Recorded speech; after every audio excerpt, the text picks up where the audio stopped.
Section 6.2, number 10, we want to prove the identity given in the textbook. So let A, B, and C be any sets. We want to prove that to the two subsets. First, that the left is a subset of the right. So let's take let X be any element of this set.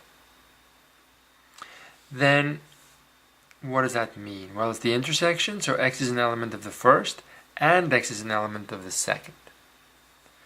So this is the difference, so X is an element of this A and X is not an element of B.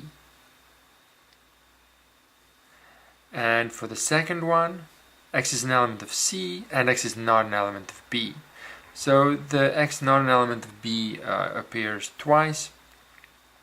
But still, X is an element of A and X is an element of C, so the intersection. And X is not an element of B. Therefore, X is an element of the first minus the second.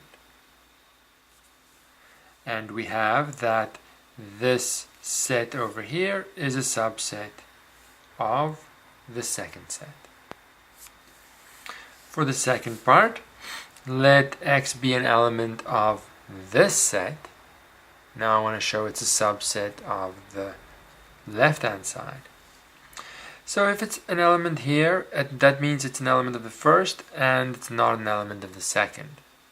Since it's an element of the intersection, it's an element of A and of C, and still not an element of B. So it's an element of A and not an element of B, so it's an element of the difference. It's an element of C and not an element of B, so it's an element of that difference. And therefore it's an element of the intersection.